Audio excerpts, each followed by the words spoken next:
रोली तिवारी और ऋचा सिंह को पार्टी से बाहर निकालकर अखिलेश यादव ने दे दिया साफ संदेश।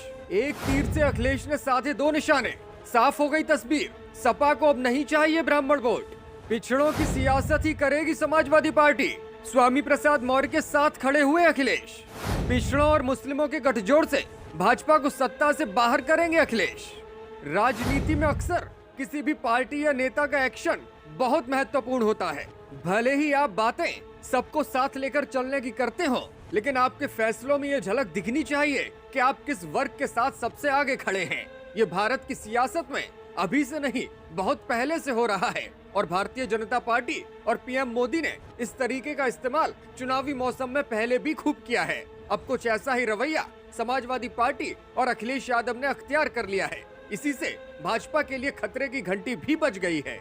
सपा ने रोली तिवारी मिश्रा और ऋचा सिंह पर कार्यवाही करके भविष्य की राजनीति का नया संदेश दे दिया है। अगर आप अभी भी इस संदेश को नहीं समझ पाए हैं, तो चलिए हम खुलकर बता देते हैं कि अखिलेश यादव इस बार सीधे सीधे 85% जनता की लड़ाई लड़ेंगे। वही 85% जनता जिसको पिछड़ा वर्ग और मुस्लिम के तौर पर आप जानते हैं। पार्टी ने जिन दो नेताओं को बाहर का रास्ता दिखाया है, उनमें एक मिश्रा है तो दूसरी सिंह, यानी संकेत की भाषा भी साफ है। अगर ब्राह्मणों और ठाकुरों को भारतीय जनता पार्टी से प्यार है, तो सपा को भी अब उनसे प्यार नहीं रहा है। स्वामी प्रसाद मौर्य के विचारों पर ये अखिलेश की सीधी मोहर है, और ये इसलिए क्योंकि भले ही आपको टीवी पर दिखता हो कि स्वामी प्रसाद के बयान के खिलाफ पूरा उत्तर प्रदेश खड़ा है, लेकिन सच्चाई इससे ठीक उलट है। वो वर्ग जिसे समाज ने न बोलने का हक दिया है न कहने का, वो स्वामी के समर्थन में खड़ा हो चुका है। और ये बात अखिलेश यादव को पूरी तरह से समझ भी आ चुकी है। अखिलेश समझ चुके हैं कि उत्तर प्रदेश की सियासत में अगर गेम चेंजर बनना है तो किसी वर्ग के साथ खुलकर खड़े होना होगा।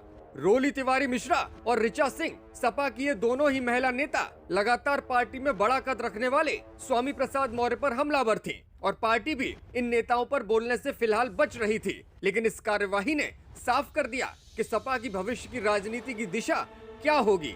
समाजवादी पार्टी पिछले कई चुनाव हार चुकी है। सपा के गठबंधन भी चुनावों में फेल हुए हैं। इसीलिए लोकसभा चुनाव से पहले अखिलेश यादव ने अलग बिसात बिछा दी है। चाचा शिवपाल को साथ लाने के साथ ही पिछड़ों और शूद्रों की तरफदारी करके उन्होंने नए समीकरण के साथ मैदान में उतरने का संदेश दे दिया है।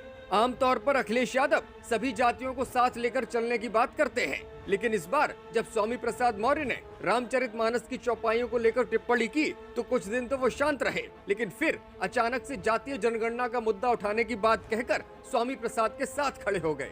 उनके इस खुले समर्थन के बाद पार्टी में सवर्ण नेताओं ने विरोध शुरू किया था, और ये विरोध धीरे धीरे ट्विटर पर बयानबाजी के तौर पर सामने भी आया। यहाँ तक के रोली तिवारी मिश्रा ने एक ट्वीट में सपा अध्यक्ष अखिलेश यादव को अहीर का छोरा लिखकर टिप्पणी की थी। इसके बाद से ही ये माना जा रहा था कि रोली तिवारी समाजवादी पार्टी में ज्यादा दिनों की मेहमान नहीं है।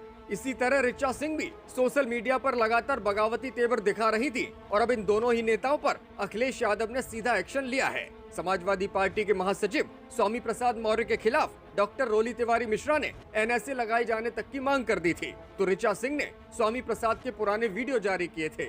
ऋचा सिंह ने अपने एक ट्वीट में स्वामी प्रसाद मौर्य को घुमंतु नेता तक कह दिया था। उन्होंने लिखा था कि घुमंतु नेता अब क्या कहेंगे, क्या करेंगे, कुछ भरोसा नहीं है। स्वामी प्रसाद मौर्य को राष्ट्रीय अध्यक्ष अखिलेश यादव के लिए दिए गए पुराने बयानों पर माफी मांगनी चाहिए।